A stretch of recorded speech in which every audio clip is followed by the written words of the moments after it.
The Dorkening and all affiliated shows are not intended for anyone under the age of 18.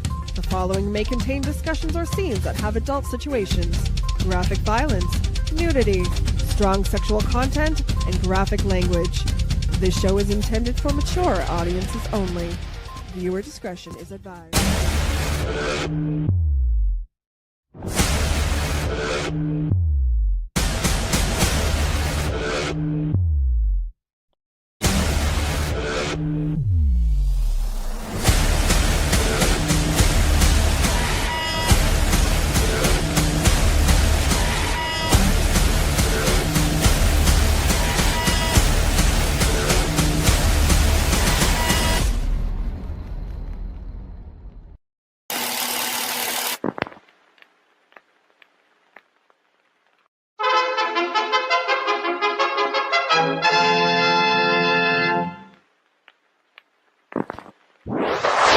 Persons under 18 will not be admitted.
What's going on, everybody?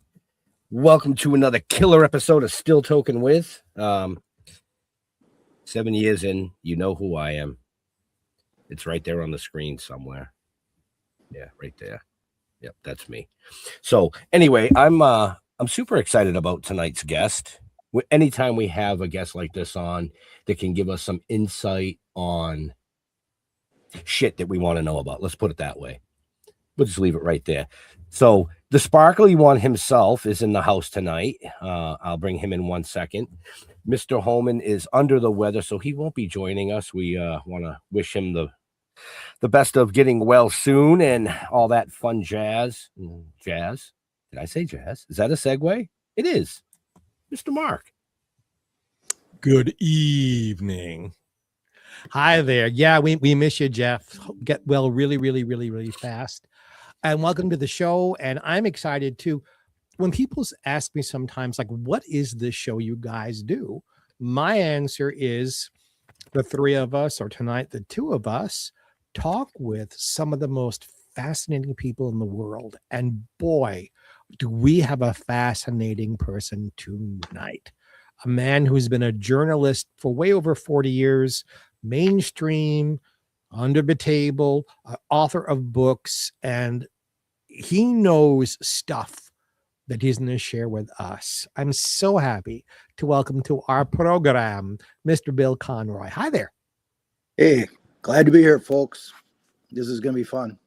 You bet. You say that now. Yeah. You got to step off on the right foot anyway. Right. Tomorrow he'll send a letter to the PR and be like, what the hell did you get me into? No, Not usually. Not worried. Not worried. You guys are good. So, yeah, first of all, we want to thank you for taking time out of your busy schedule to come up here, chat with us, chat with our viewers. Keep in mind, all our viewers out there, if we're not seeing your comments, you have to jump on one of the 7 major platforms, which is YouTube, Facebook, Twitch. If you jump on those, you can interact with the show. Otherwise, we don't see the comments. Anyway, enough about that. Yeah, so Bill, a veteran journalist, and I think it said investigative journalist as well. For primarily, right. Primarily investigative journalist, correct? Yeah. For over 40 years, man. Like, you must have seen some shit in 40 years. Yeah. Some of it, like, you compartmentalize a lot of that stuff, and the older you get, it starts creeping out of its boxes. You know. That usually happens to me about 2 a.m. Oh, that's not creeping out of my boxes. Oh, that's going to the bathroom. Oh, no. To give our friends out there who are watching and listening some context, when you first started doing investigative journalism, what was going on in the world? What were the first things you were looking into?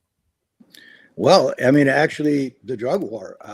I first started doing it for an alternative newspaper that a bunch of us founded in Milwaukee, and that was the era of Iran-Contra. It was in the 1980s, and so that was. I started out by covering like the inner city because that's where the drug trade was, and kind of trying to figure out how it worked. And I had, obviously contacts in the city, and I spent a lot of time in the ghetto. And if I wouldn't do it again, I was young and foolish, but it's like the drug houses where you'd walk in and you'd see like pounds of cocaine on the table. They'd be, the people guarding the doors were like 14-year-old kids with shotguns, and all the people coming in to buy the drugs were white kids from the suburbs. And, of course, it was mostly black folks selling it. And that's the time of the crack, cocaine, powder cocaine sentencing disparities. And that's probably what grabbed me most. I just saw, like, some of these guys get busted with slinging rock. They're going away for decades, right? Or at least a decade, automatically mandatory. And then, the kids that were buying it, their families had good lawyers, or mostly in the suburbs, they were doing the powder cocaine, and it might as well have been decriminalized unless they were dealing, right? Anyone dealing usually had problems. But so that's how it started out, and the Iran-Contra scandal broke about that, and I did dig into that, and there was like Eugene Hassenfuss was from Wisconsin for one thing, and there were some connections, so we did some investigative reporting around that, and then I was off to the races. I mean, this stuff. So my career kind of went from there. I got married, I had kids, and I had to raise a family, and that's my priority in life, is my family, and so I had to find a job that paid the bills, and that was the mainstream media route. And at the time, I got into business journalism, right? Because it paid well. It was basically office hours, like, which is unheard of in journalism, 9 to 5, 5 days a week. And, it left me a lot of time to do the journalism I wanted to do on the side, which was nights, evenings, weekends, or what I meant, nights and evenings, weekends, and vacations. And, my wife was very supportive of it. I couldn't happen without that, because, she would have left me a long time ago for all the amount of time I spent on this. But, we're still together, have, 4 grown kids and everything. I'm lucky to be gotten this far, looking back on it, to be honest with you. I can't say enough for ignorance when you go into these things, because I certainly had, I guess, pounds of courage and tons of ignorance, and they kind of even out over time. Yeah. Right.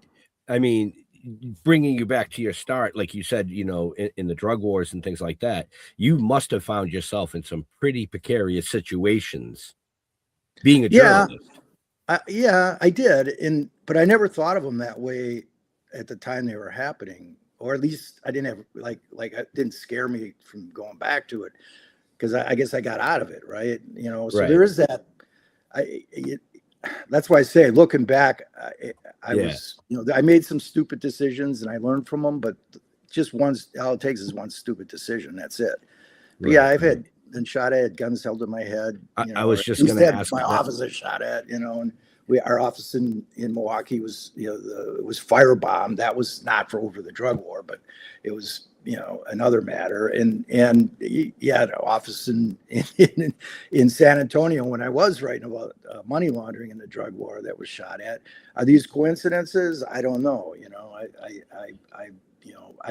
And I was tailed by cops in Juarez when we were there filming under the, basically serendipitously, luckily, yeah, but also, without telling Mexican authorities that we were there doing that, which technically is a violation of, you're supposed to get a visa and all that. But we just rolled across the border and, they have those green red lights at the border. At least they did back then. I think they're still there. I haven't been across that border in a few years, but it was just a luck. If we had gotten a red light, they would have stopped and checked us. And the camera guy sitting there at the time with his $10,000 camera hiding in the, back seat with the cameras in the back, he's hiding. Making sure the equipment didn't get seen as we were driving through Juarez, but until he popped up to film something. So it was that kind of trip. And we were going to visit a narcofosa, which at the time, that's like a mass grave that cartels, torture, murder people, and then they bury them. At the time, this is 2004. We were there in 2008 when Calderon, called in the military. So, and we were looking for some additional narcofosas, which we found, and we got tailed. And that was scary. That because I'd just been covering all this. I knew what could have happened, and especially trying to explain why we have the guy that was filming was a Peruvian journalist, and the other person in the car knew her way around Juarez, and she was an El Paso resident, and I'm from San Antonio. None of us had visas. The state cops at the time were the entire night shift command of the Chihuahua State Police was on the payroll of the cartel. They were the executioners in reality. They did other odd jobs for them. So that was scary. But I think whatever happened, they figured out we were gringos, and they didn't want to. We got out of town. I think long short is just wanted to chase us out of there. But you don't know that until you get out of there. So, I've had some close calls over the years, and on different stories I pursued, not even necessarily related to the drug war. Anytime you investigate organized crime or corruption, you can expect somebody, if you hit the mark at all, if you get over the target, you're going to get flack. Right. I'm going to ask for an opinion. The controversy with Iran-Contra was that stuff was happening that our government at that time wasn't being honest about. And there's been so much talk through the years about how much we're not being told. It's not Democrat, it's not Republican, just through the decades. Was it always like that, do you think? Or did there come a point where the government started getting cagey about letting their people know what's really going on?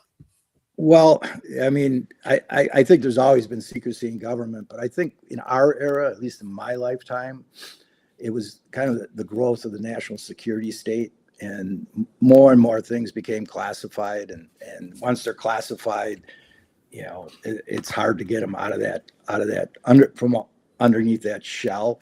And anything related to that's my big beef with the drug war. It's like what does national security have to do with cocaine? But yet today, I mean, Iran-Contra, that was all about cocaine. It was about crack cocaine and how the government was involved in the CIA not directly selling the drugs on the street, which is how they always try to discredit that story, is because they're operatives, which at the time were Contras that they were providing guns to. That was the CIA's role, is to get them guns so they could fight the Sandinistas in Nicaragua, which is a left-wing government, and the Contras were right-wing, and the Reagan administration. In fact, you can look at all U.S. politics. I don't care what president's in. They have always favored candidates in leadership in Latin American countries that are right-leaning, right? Because the leftists down there, on the political spectrum, they're shifted to the left of us in general. But, candidates from the conservative parties down there are more inclined to, play along with the U.S. capitalists up here, as opposed to, cause them heartburn. So that was the case back then. And so that, basically the CIA through Ali North, under marching orders from the National Security Council, had come up with this harebrained scheme, but it actually worked. To sell the missiles to Iran, that was the front end of it, and then this back end was the basically selling drugs in LA to raise money to buy arms to ship back to the Contras, and there was a whole supply network of covert pilots filing the guns and the drugs down. The drugs up and the guns back, right?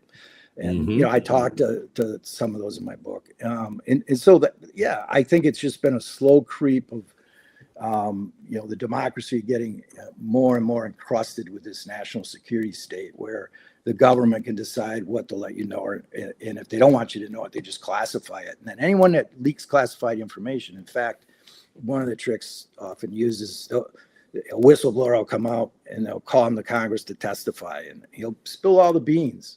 Then they'll classify the testimony. And from that point forward, even if the whistleblower ever talks about that information again, he goes to jail, right? Because so that's how they've effectively wielded the national security laws to, kind of control the message and narrative in the United States. And it's been used in the drug war heavily that way, I would argue.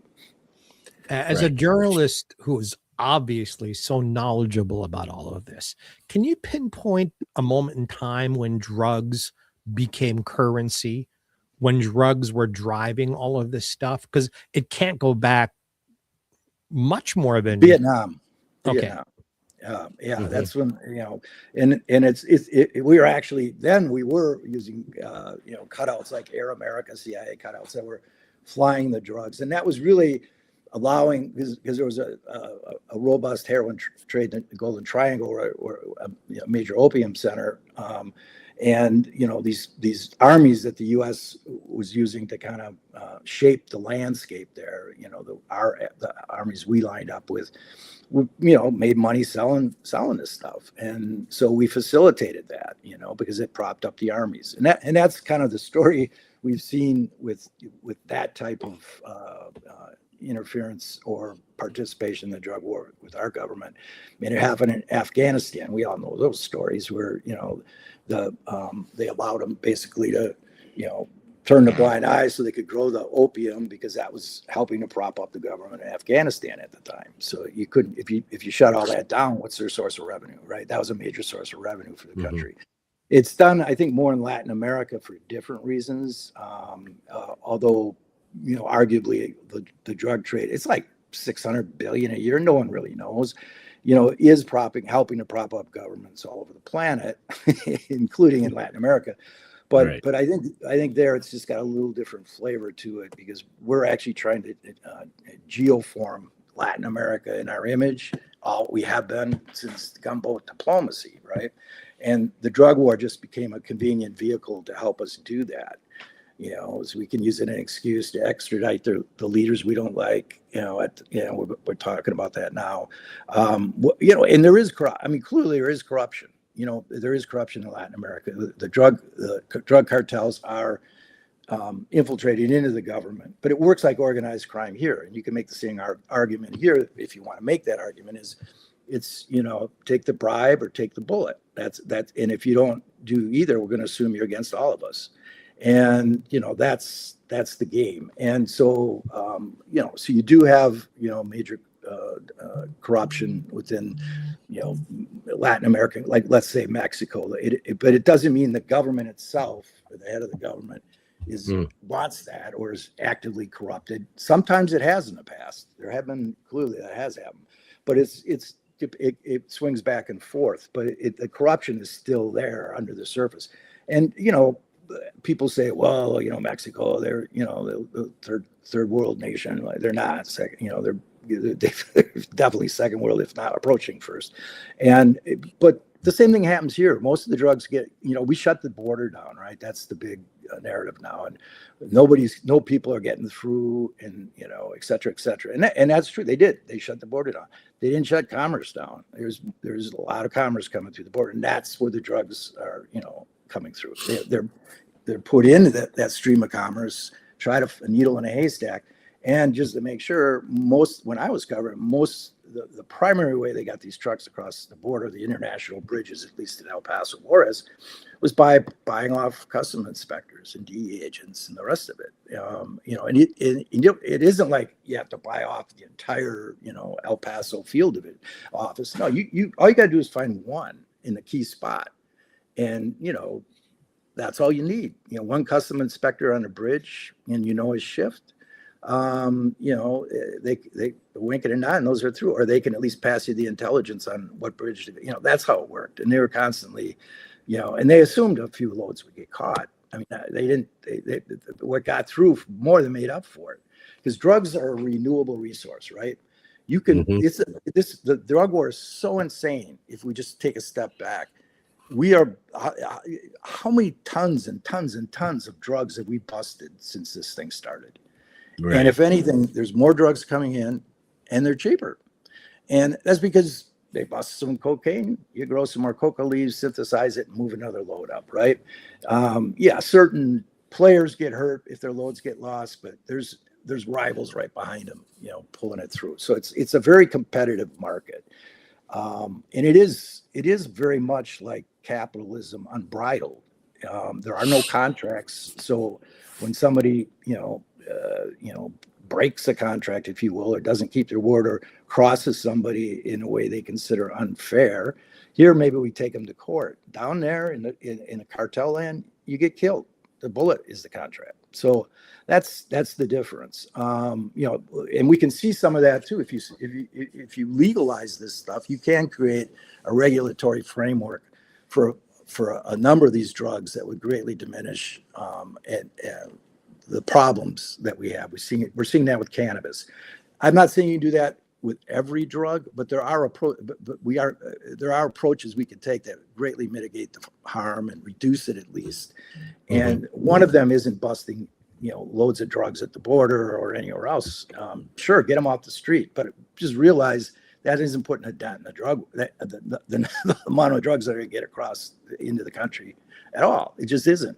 And, if we go after the money, that's a whole different story. But when's the last time you saw a bank brought up on criminal charges for money laundering, for cartel? I mean, almost every major bank operating in Mexico, both Mexican banks, major ones, and U.S. banks and some European banks, all have been busted for money laundering.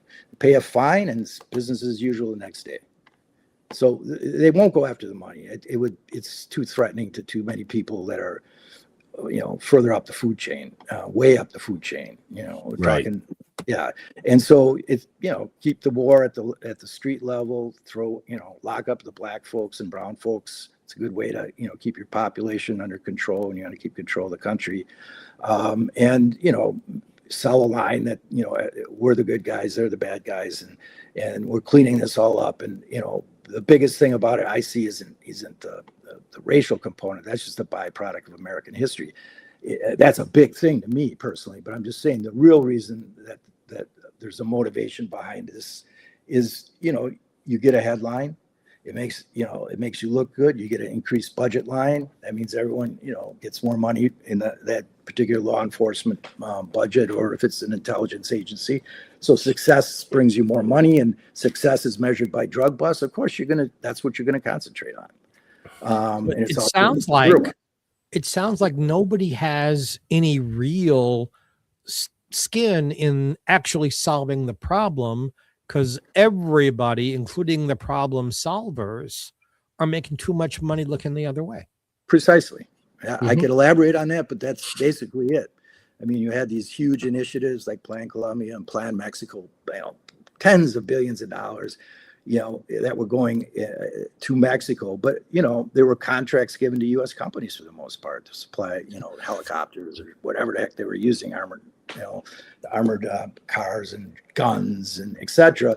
And, I reported at the time, ironically, that we were sending all these guns to Mexico to fight the drug war.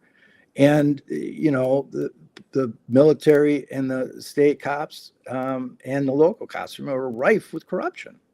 And where are these guns really going? And we have no good. They claim to have good gun tracing. They don't have good gun tracing in Mexico.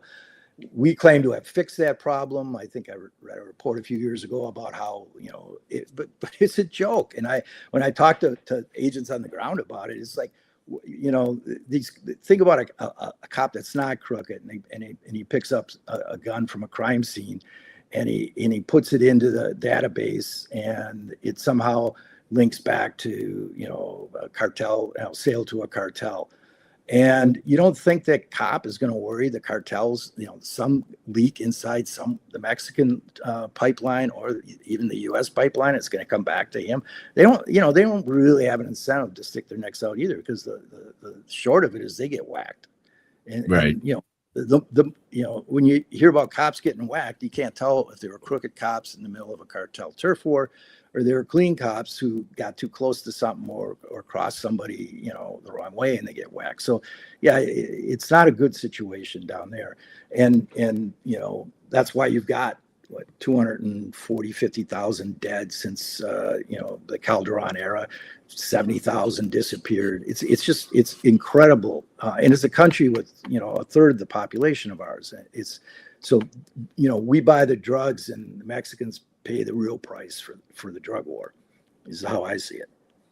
Right. So folks, real quick, in case you're wondering what all this has to do, Bill has a new book out. It's called The Great Pretense, A Tour Through the Boneyard of the CIA's War for Drugs. So a lot of what we're talking about is from his investigative journalism over the years into his new book, which, if you're interested in, you can find in the show notes up above or down below, depending on when you're watching or listening to us. I just wanted to make sure we got that out there. So people kind of either watching this now, watching it later, or listening to it later understand that it's just not a show here. There's a book behind all this as well, multiple books, but yes, that's the newest book. Okay, sorry. Go ahead, Mr. Mark. Continue. Yeah, I was going to pose it something. Let's pretend I'm Mr. Rogers, and we're going to travel into the land of the make-believe neighborhood. And Bill Conroy has been put in charge of making all of this better. Assuming you're not sent $1 billion in beard trimmers to bribe you, can any persons fix this, or is this so out of control we just have to live with it? Well, you're not going to like this answer because it'll never happen. Yeah, we just quit buying drugs. I mean, everything's fueled by U.S. demand for illicit drugs, and I'm sure our listeners out there, unless you grew up in a shoebox, I would say a large percentage of them know what I'm talking about. They've run across the drug market in this country. And, you don't think about where is that. I mean, you wouldn't be enjoying yourself if you're thinking about how many people died to move the, cocaine across the border. Right. But it's the reality. Right. So I don't have a magic solution. I mean, I talked to a lot of folks that cover, that were involved in this on the law enforcement and intelligence CIA side. And they all have their own ideas. And the best kind of 3-point, or I'd say maybe let's start, see how many points I have. But first of all, I mean, addiction is real, and it's damn time this country gets real about it. We got a hodgepodge of programs. Some work miserably or not at all, and we're not modeling any of the good ones and kind of figuring a way to fund them and roll them out across the country. And particularly with the real hard drugs, the opiates like fentanyl now, which has made the news, but this has been going on with heroin, since I was a kid, overdoses. So, and that's a really, really tough addiction. I mean, try quitting cigarettes and multiply it by 10 and I've been trying to quit cigarettes off and on for years. Listen, I just literally just lit one. So I completely understand the cigarette addiction. I've tried to quit numerous times over the years. I mean, that's the only bad habit I have now. Yeah.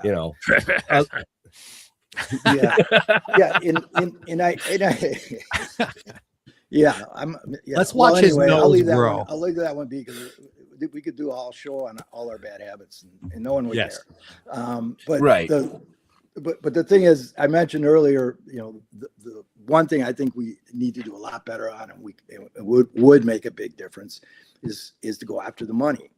And it's tougher to make cases. I know they'll argue that, but we've made cases, and big banks have gotten a slap on the wrists, and it's not the entire banks that are involved. It's key executives and also, folks in the government that help, grease the wheels on both sides of the border, whether they're at the low level or somewhere along the line, they know they're getting indirectly benefiting from illicit activities that are wandered downstream, so they look legit. I could bring up cases of people that buy money or buy property from known entities that are associated with criminal activity, and that's how the criminals launder their money, and you end up with a great deal on property. On a property, are you going to say anything? Do you even know, or do you suspect? And if you suspect, how hard do you look at it? So that's been going on forever. So that's nothing new. But I think if you crack down and went after the money in a very serious way, it would make a major dent in some of the cartel, at least the drug war stuff. Instead of giving money to the cartels via gun shipments to corrupt governments, let's try cracking down on the money. And that goes back. I think the other thing is guns. It shouldn't be a secret to anyone that 80% of the guns the cartels use are U.S. guns. The latest stats I saw a story. It was like the other, it bounces out across, but Israel's got a big role in the gun trade there too, or at least Israeli guns. How they get there is another matter. But most of the guns here, the saying is the cash in the guns go south and the drugs come north. And so if we actually got serious about, and I know that I'm a Second Amendment guy. I may I don't want to get into my politics, but I do believe in the Second Amendment because I grew up in Wisconsin, right? And everyone I knew was a hunter. They still are, and so I'm not talking about those. I'm talking about already illegal gun trade that, and you can buy a pistol in Boston and sell it south of the border to our cartel operatives for 5 times what you paid for it. And, you bring a big load of guns down there, you can make as much money almost as they do making, sending drugs north. So those are that's the 3-legged stool I see. And of course you still want to interdict the drugs where you find them, or where you but it's a matter of degree. Like how much of your resources do you put into this whack-a-mole game of busting, a couple 100 pounds of cocaine here. And I mean, the amount of money per, let's say, kilo of cocaine that's put into busting one of these kilos, it could go a long way toward doing something more effective. Right. And so, in your opinion, sir, on the same note, in your opinion, the last 10 years, maybe probably longer, we have in the United States, state by state, area by area, been legalizing at least recreational use of marijuana. Right. Has that done any good in stopping the crime, or is it all baloney? Well, as usual, it's complicated, right? I would love to say easy questions. I would love to say it was a panacea. I will say this: it has helped more than it's hurt, for sure. It's definitely helped because cannabis is no longer a major, cash crop, right, for the cartels. They switched. But the problem is then they switch to harder stuff, right? And other deadlier rackets. And there still is a gray market in the U.S. because here in Seattle, I covered this, the regulation is pretty tight, and it should be. Mm-hmm. But that means the costs for the recreational or for the legal stuff tend to be higher than the stuff you can buy on the street, right? And so there's always going to be somebody, whether they're growing it here and selling it on the street outside the legal structure, or it's being shipped up still from south of the border in mass quantities and then sold on the street to undercut the legal market. Some of that is still going on, but it's far different than when one of the books you referenced that I covered was the House of Death case, Dispatches from the House of Death. That's a case where upwards of 54 total bodies that I found in my reporting, but in one house that I covered in particular was 13. People were murdered over, and it was over marijuana, right? I mean, they're not. It can still happen, I guess, in a huge load where they got a gray market payoff, but it's not happening anywhere over to the degree it was back then over marijuana. Now it's over different, meth and fentanyl and still cocaine. So yeah, I would say it's helped. I think from the point of view of incarceration in the United States, yeah, it's been a damn success. We're not locking people up for having a couple joints in their pocket anymore, right? In the states where it's legalized, and at all the cost of the taxpayer, that and the ruined lives out of that, it was insanity, right? And it was just, I'm glad that for no other reason alone, it was good to legalize it in this, in the half the states that have either medical or recreational. You have also written about something about which I am completely ignorant, which is the use of drones coming from south of the border into our country, and I'm assuming used by the cartel people. Can you talk about that a little bit? Because I can't even ask an intelligent question. I know zero. I can, and there's no definitive answer because I don't. Well, I didn't ask a question. Well, what I mean is my opinion. It's my opinion based on what I know. That's the other way of saying, I got my opinions. But just think about a drone, especially these small, cheap drones now. What is the maximum payload, right? And you're not going to be moving large quantities of cocaine anyway across the border with drones. And sure, you can move pills with drones, but there's a hell of a lot easier ways to do it. And yeah, you in certain mountain passes, remote mountain passes where it's hard to traverse by land, you can conceivably use a drone repeatedly to drop off packages. But the longer you're out there, the more you're exposed. So the amount of drugs that are moving by drones is limited, very, very small percentage compared to the obvious way, right in front of our noses in our stream of commerce. But they are used for surveillance. I've been told that, so that it's one way to get up, and see what's happening. Let's say over the bridge is easier, or maybe in those remote areas to check out, if there's any border patrol around, so that if you want to move people or drugs across, what you're facing, right? But and as the drones get more sophisticated, who knows? But I mean, before drones, I was remembering stories about people using hang gliders to bring this stuff in, and but most of it, the large quantities, I mean, by the tons, is being brought in by ship, by truck, and basically by plane or jet. You buy a corporate jet. You get landing privileges somehow at a private air base, and it's harder to get across the border now because you got the transponders. I write about this in my book, how one of the operations that ICE used on the other side of the border, CIA is always involved. They were trying to track drug cartels, and they just put transponders so they knowingly sold planes to these cartel operatives. Many of them out of Venezuela at the time, right? This was CIA role. They were targeting Venezuela that far back, and then they, theoretically could track these planes, right? And ICE was saying it was our operation. We're there to bust the drugs, and they never put any of these transponders on the drugs.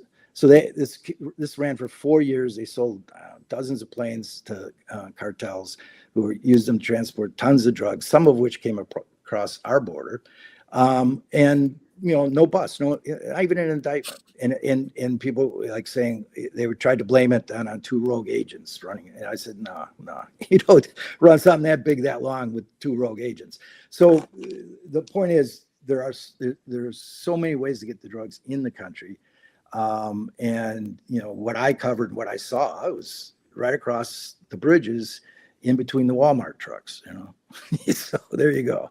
And sometimes in a Walmart truck with in the panels, concealed in the panels.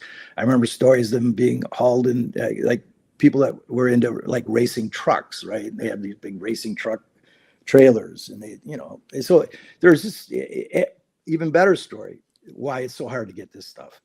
Out of Colombia, they found out how to turn this cocaine and fuse it into an acrylic product that could then be used to make vases and lamps or whatever. And so how are you gonna stop this? You're not gonna stop. So drones are like just a implement very small fraction of the total payload that's making it across our borders in terms of drugs.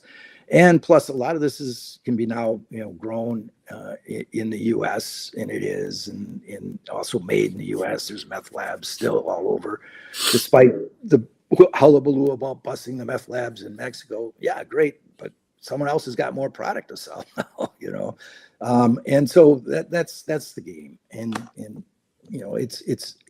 the question was asked earlier, like how do you stop? I don't think you ever can, as long as somebody wants to buy drugs. Enough people up here want to buy drugs. It's just too big a market. People are going to figure a way to they're going to take great risks. There's a lot of money to be made, and they are and do, and they will continue to do so. Yeah, and we actually learn this in school, folks. It's called supply and demand. Exactly. And that goes for everything, and everything out there, but mainly drugs. If there's a demand, there'll be a supply.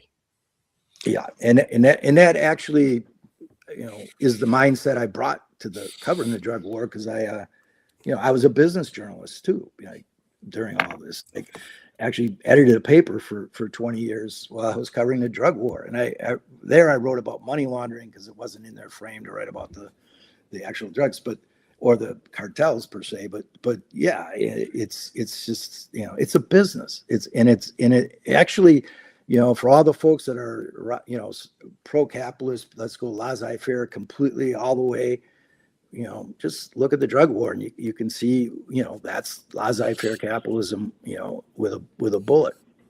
It also reminds me of like a magician, sleight of hand, that while they're doing something over here, you're not looking at what's going on over here. This is what was important, but they want you to look at this so you don't notice this. Yeah. Forgive me, I'm going to tell a 1-minute joke. Going across the border, at the border in Juarez, going to El Paso. That's the Mexican border right outside of El Paso, for those of you who don't know. And there was this young man who would cross over from Juarez into El Paso, just riding a bicycle. But he had this giant paper bag full of stuff. And they kept letting him in and letting him in and letting him in and letting him in. Months go by, and finally the security guard is in a bar in El Paso, and there's the guy. And he said, "Look, I'm not going to arrest you. I can't. I don't know. Just please, it's driving me crazy. What are you smuggling in those paper bags?" He said, "Mister, I'm not smuggling paper bags. I'm smuggling bicycles." Sounds about right. They're very sophisticated. That particular section of border is where, because it's so close to San Antonio, I spent some time. They use like spy techniques, like honeypot traps. Like they'll send a woman across the border to ingratiate and get into a romantic relationship with a custom inspector, let's say, and they draw them in, very small, and once they get them in, once they get them to pass a load, they're caught. They can't go back, right? Because that's it. They're captive. But these guys, can make, what is a border patrol? Back then they were making maybe 50 grand, 55 grand a year. You mean in a month they could make that, working for the cartels easily. And it's gotten so dangerous there. Once upon a time, folks, if you were in El Paso, every hotel and motel had a bus that would take you over to Juarez. You could go shopping and eat dinner and enjoy Mexican culture, because it's right there on the border. none of them do that anymore. And if you ask at the front desk, don't go, it's too dangerous, don't go. And the same thing is true at Nogales in Arizona and in Tijuana in California. All of these border places, if you go right over the border, it's unsafe now, which is a shame because they were gorgeous towns.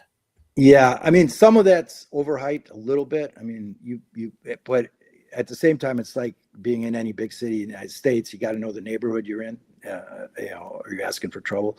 But they are the major plazas, and that's why they attract all this, cartel. When the cartels are fighting each other, that's when they blow up and get real dangerous. Now, Juarez still, I mean, you're right. It used to be completely different.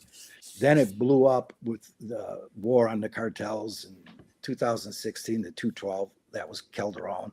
And it never really came all the way back down from that point. I mean, at one point, Juarez was as dangerous as Baghdad in the heat of that Calderon drug war.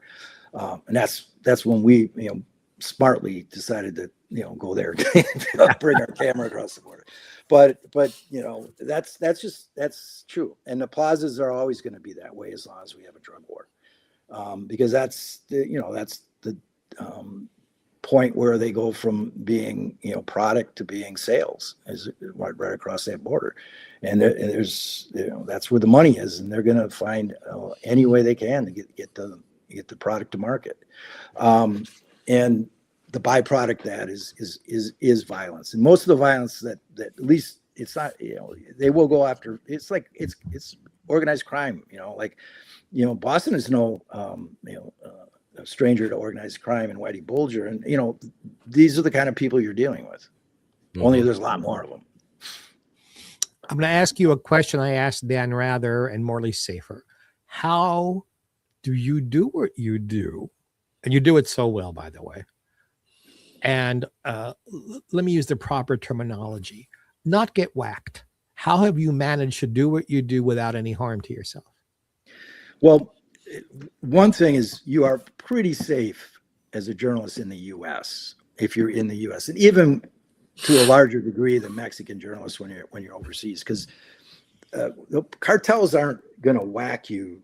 The odds of them putting a hit on you is pretty slim because it draws too much heat down on them. They don't need the heat. I mean, you'd have to be doing something that so threatened their operations. Now, that doesn't mean if and they're not like one ubiquitous thing, The cartels work with gangs on this side of the border, right? And they have their own distribution people that aren't, I guess they're technically part of the cartel, but it's not like a reporting relationship. It's all about who touched the drugs last and who got the money, who touched the drugs last, who got the money. And it's just and if that chain gets broken, that's where there's trouble. If the money or drugs are not, moving as they should, there's going to be probably some violence around that. And that can happen on this side of the border as easily as in Mexico.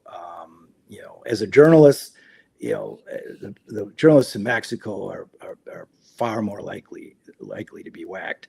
I just wrote a piece, and I get the numbers off a little bit, but like in the last, I think it went back 5 years. There were like 50 Mexican journalists murdered. Now, granted, some number of them probably were working for a cartel and the other cartel whacked them. But many of them were just good journalists who got killed, for doing their jobs.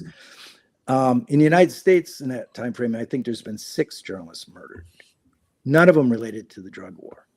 So I feel I got a greater chance of getting murdered here in the United States as a journalist lately, especially in the last 10 years. Than I do in Mexico. But that's not to say you can't get crosswise with the wrong person and, or run into a wrong situation down there where you get into a neighborhood where you're just out of your league and they don't know who you are. You're just another white gringo down there that they're going to mess with because they think you're messing with them. Right. So, but there is no real, I think there's one journalist I know of and I knew him. That was murdered down there, and he was murdered covering a protest in Oaxaca, and he got too close to the barricades, and it was a paramilitary with the conservative pre-party that shot him. Right? It wasn't like over a drug situation. So, if you're in the heat of something like that, and yeah, you got to, that's where you got to be careful. It's always a situation where you're in the middle of chaos, because all bets are off then, right? So I basically don't go running into chaos. I try to run away from it, but Good man.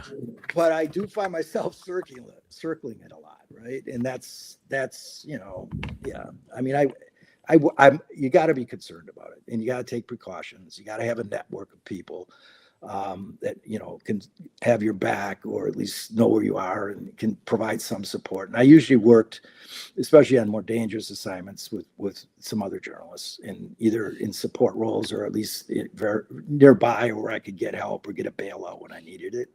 But when you do your surveillance of the area, so you know the neighborhood, you understand the territory and the land you're on. Any of those can be key lapses if you don't. So yeah, what is that? Life is 99% preparation, 1% jumping in the pool, right? I'd mentioned a couple of names. I name dropped Dan Rather and Morley Safer. We could add Mike Wallace. We could add Woodward and Bernstein. I can't come up with a young person that I go, ooh, what great journalistic investigating they're doing. Are there young people you admire, or would tell them to come to you and go, hey, come talk to me, I want to help you? No, I'll mention one name, Jose Olivares, who's a young U.S. journalist who has dual citizenship, speaks Spanish fluently. That was one of my handicaps, is I always had to work with somebody, generally because I didn't speak Spanish, right, when I was across the border. And God knows I tried to learn. I mean, I went through German, Latin, and Spanish, and none of it stuck, right? But he's very good, and he But the problem with that young journalists face today is, the mainstream media is, in general, is reduced vastly from the days when I was starting out. So finding a job in mainstream media is really tough, and even if you do, the number of ones that will give you the freedom to report this stuff is few. It's very expensive, and there's no, the only payback is heartburn for these media owners, because you get sued, or there's a lot of liability, etc. So they have no, and it isn't necessarily the biggest readership garner. It can make a big impact, but how many readers read these long flowing exposés? And what's more, books. I mean, it's harder. People are used to 15-second newsreels, right? And so, yeah, it's the world's changing. I got to admit it. And if you don't stay on top of the world, it's going to change under your feet anyway. But I think that's part of the problem. But they're still out there, and they're just in this fractured media landscape. He's done some excellent work. He's very young, and there's people that he knows that I'm sure are just as good.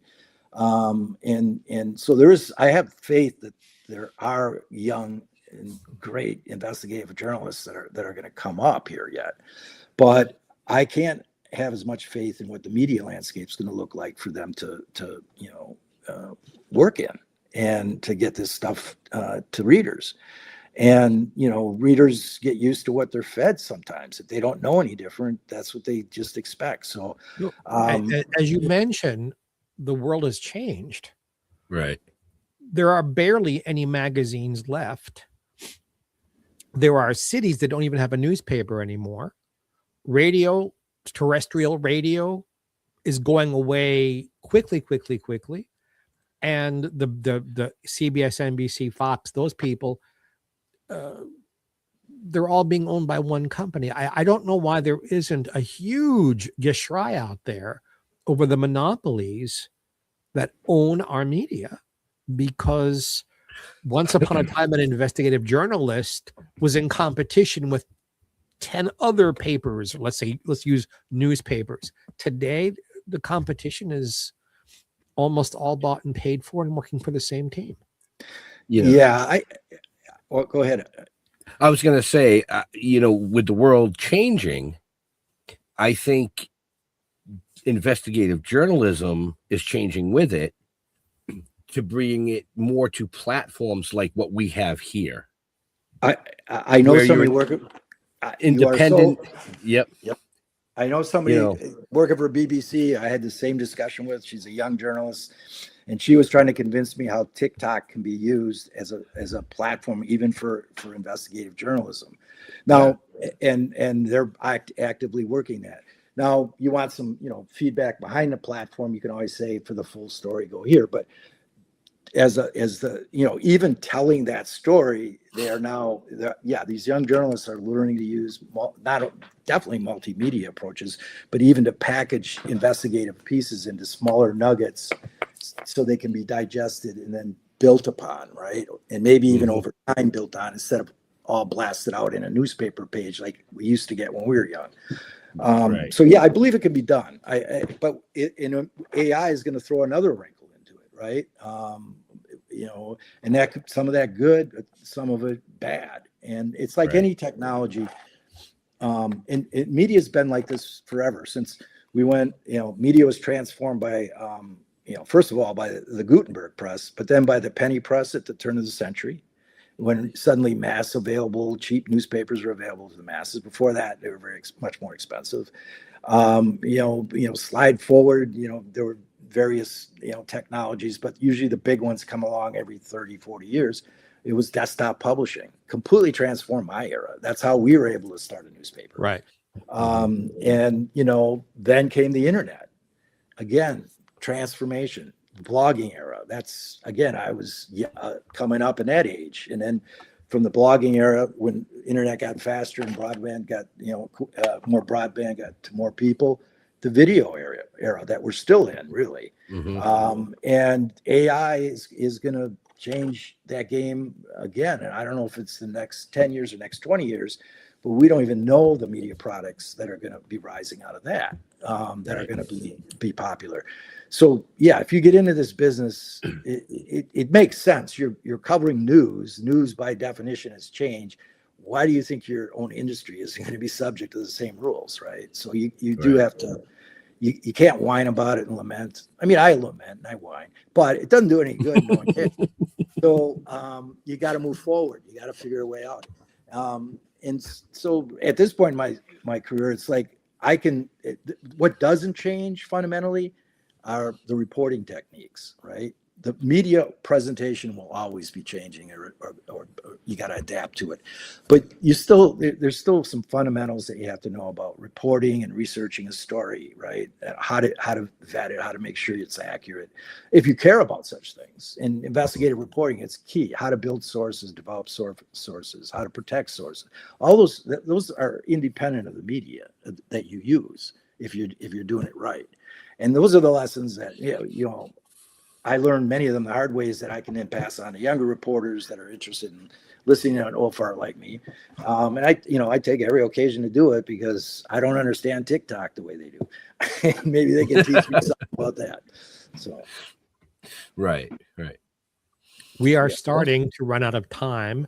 And I know Ben wants to mention your books one more time. Go ahead. All right. No, well, I said Ben wants to. Okay. Go ahead. Well, just check the show notes up above or down below, depending on where you're watching or listening to us. The links to his books are there. It's that simple. Cool. The names, the links, it's all there. If you're interested in it, which why wouldn't you be? Get a copy or 2 or 10. It's that simple. Yeah, you guys, I use this. You don't make money on books, really. I really just want the book read.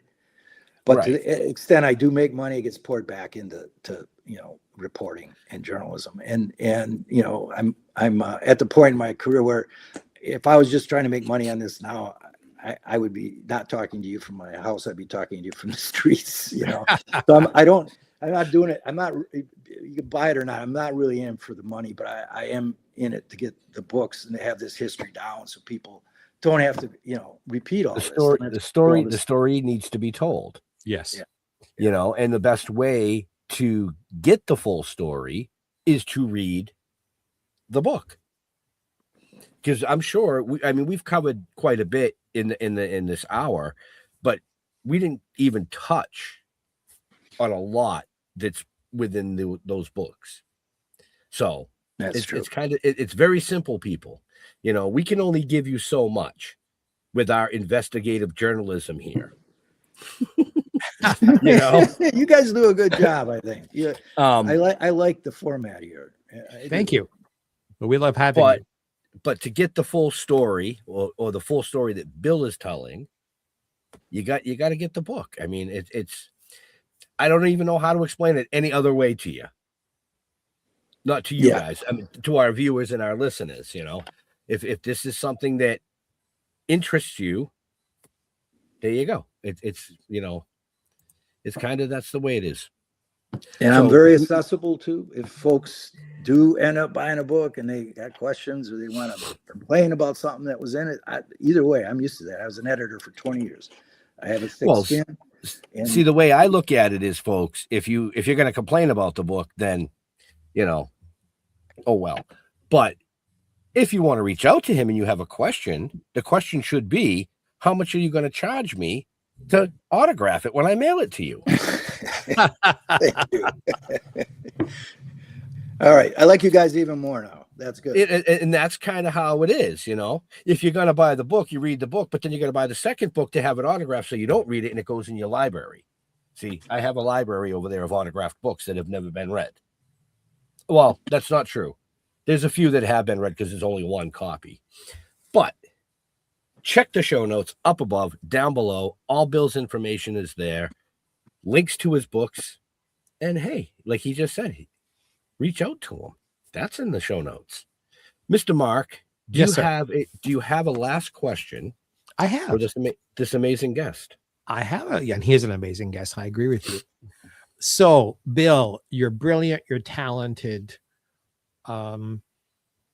What's the next thing you want to investigate? What gives you a journalistic boner? Yeah. How did I know? Yeah. Well, I just know the next thing I want to investigate, I don't want to get in trouble with my wife, right? So if we want to go off on that, but no, that was a bad joke, guys, right? But I'm smiling. Go ahead. Here's what happens. I can sit here honestly and say right now, I'm not 100%. You know, there's the real next question to me is, do I do another book on the drug war? I mean, I've left a couple things off the table. You know, I've covered the drugs. I've covered, do I cover the guns? Do I cover the money laundering? But in order to do a book like this, you got to have real passion about it because it's a year-long project. And, you know, this book just came out in February. So I'm really in that process now. I don't even know if it's going to be fiction or nonfiction because I've written 3 fiction, 3 nonfiction now. But I don't know yet. If I did, I would tell you. I'm still exploring that. In fact, I was just thinking about that last night. And I take time every day, like when I'm walking my dogs and stuff, and unplug and just kind of try to meditate about what's grabbing me, what really is interesting to me enough to spend a year on. But it also has to, at the same time, be interesting enough to potential readers. You know, I'd bet with your experiences, you could write an awesome murder mystery. I don't know.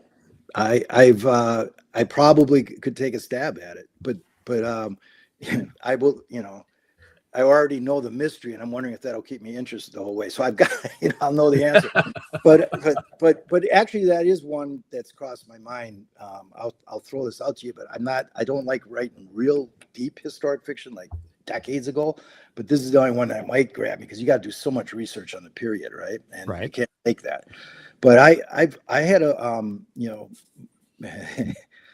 believe it or not, on my dad's side, where Irish, he came out of Chicago and then he moved to Wisconsin as a kid, but our Chicago bloodline on that side was, part of, Irish mobs in Chicago. And there's a real interesting history about, how do you come out of that to, he was a railroad engineer, but he walked away from it all, right? Because they were going to set him up. No way. I want out. And his mom did too, because that's my grandma. So how do you walk away from it? I don't think it happens often, but they did. But they had to move far enough away from Chicago to get out of it. But the tragedy still plagued them. I had he would have been a great uncle, but it would have been my grandma's, cousin, who she was very tight with, who was murdered by a serial killer here in Seattle. I didn't even know this before I came to Seattle. I found all the news clips and everything. This is in the 1950s, right? Wow. So there's some interesting intersections between my past, which I didn't even know all the details of at all, and how I ended up covering this stuff that kind of fascinate me. Like, what is going on there? That, am I trying to purge some demons from my ancestral bloodline here? I don't know. But point is, there's something there, and I'm playing around in my head, and that might be what it might lead to something like that. That would be a cool read. It would. I'm sitting going, yeah, do that one. Do that one. Yeah, well, thanks for the feedback, because I haven't articulated it. Now I'm telling it on here. I don't know. I've been keeping it in my head. But no, I think it would be a cool read, to people's ancestral history, when it has something good, like not good, but a good storyline like that. That's a good read. That's a good read. It has a happy ending. I'm alive, right? right. To this day, still. Still. So my last question for you is, we've heard a lot about your investigative journalism and things that you've covered, but what is the one thing that Bill really geeks out about? Like, we've had people on that geek out over history. They geek out over, astronomy, sunken ships. Is there something that outside of journalism that you just really, you're like, yeah, that's me? I better watch what I say here. I'm going to say it. The Green Bay Packers, baby. I'm an NFL football fan. I enjoy my Sunday football. Why would you be afraid to share that? Well, because I'm talking to folks out there in Boston, land. Well, Jeffrey Mark actually is in Palm Springs. Okay, so he's a California boy. This is true. We are all. You're right. Yeah. But it was kind of a joke. It's kind of a joke because right. there's rivalries, but they're at least friendly rivalries. And no one. Listen, I love football, and I'll tell you, man, I loved watching Brett Favre back in the day. Yeah, so did I. Even though he turned out to be a big loser, and that's why I said back in the day. Yeah, so a good team or a good quarterback or a good player, and it doesn't matter who the hell they play for in my eyes. If they're good, they're good. You're right. You're absolutely right. But now if you want to get into hockey, hockey's where we can get into a tussle over here. But yeah, you sound like it. I'm not as close a hockey fan. Actually, my niece is married to someone whose brother plays at pro level. He played up and down. You know how that goes. He played some games with the Blackhawks. He's a goalie. So I'm getting infiltrated into the hockey culture a little bit through that. But I don't. It's I was the standard. I grew up playing baseball and football, right? And that was, and I had to learn through my kids soccer and, like I said, the hockey. So that's how. Yeah. But I still want to know. Investigative minds want to know. Why is a name spelled Favre pronounced Favre? French, I guess. No, it's not how it's pronounced in French at all. I don't know, man. I speak French. That's not it. Okay. Listen, R-O-Y, Roy. Yeah, Cajun French, maybe. Huh? Who knows? Who knows? But there's my name gets butchered, and I, all the time, right? It seems like the simplest name in the world. They can't pronounce Bill? No. Thank you, Conroy. You would be surprised. It's Conroy. They never. It's almost invariably I'm correcting the last part of it. But I'm sure we all have names that we've all dealt with that. But I can't answer that question. But I do. Yeah, that's where on a Sunday you'll find me in front of my TV with a beer watching the games. Well, you deserve it, sir, because you give us 6 other days of your great talent, which we appreciate. Right. All right. Well, it's good talking to you. Always. Yeah. So, Bill, when you're not watching football or investigative journalism or hiding from bullets or whatever you might be doing, where do you like to interact with people, like on social medias? Do you have a favorite social media platform, like a Facebook or an Instagram? Oh, yeah. Yeah. I'm on all of them. You know, Facebook, of course, and that's allows you to use the most words. So it probably tends to be more of a writer's favorite. But I also like, you know, I'm on Instagram, I'm on TikTok now, and I'm on, you know, X, although I don't use that as much. It got a little bit toxic for a while and it just didn't seem like it was worth it. And although it seems to maybe be coming out of that phase a little bit, I don't know, we'll see. But, you know, of course, Blue Sky, you know, Threads, you know, all the major ones. I'm not on, you know, some of the, you know, ones I would consider way off on the fringes, just because I don't want to deal with that. Right. but yeah, the main ones I'm on. Yeah. So, folks, make sure you check the show notes up above or down below because those links are there as well. Mr. Jeffrey Mark. That is I. Same question for you. Yes, sir, my friend. Jeffrey Mark, as it is spelled below here, for those of you who are listening, GeoffreyMark at Facebook. At Instagram, it's Jeffrey Mark Showbiz. And by the way, as long as I have your attention, we have another show, Ben and I. GPE, Jeffrey Mark Plays Ella. Every week, I play the music of the incredible Ella Fitzgerald on a theme and then give you insider stories about how the music was made, about the recordings, about Ella. And that comes out every Sunday in time for brunch on the West Coast. So please go looking for that on the very same platforms and channels and places that you're either watching or listening to us all over the world. And we have a GPE page on Facebook if you want to talk to us there. And I'm sure if Jeff Holman were here, he would tell you all about Still Toking and their stuff, but I'll let Ben do that this time. So, yeah, you can check us out at stilltoking.com. Just go to stilltoking.com. It's easier. Yeah, Toking with the Dead on Facebook, Still Toking Productions on YouTube. All the links are on stilltoking.com, along with all these amazing shows, 7 seasons of these shows. You can find them there. You can find them on YouTube.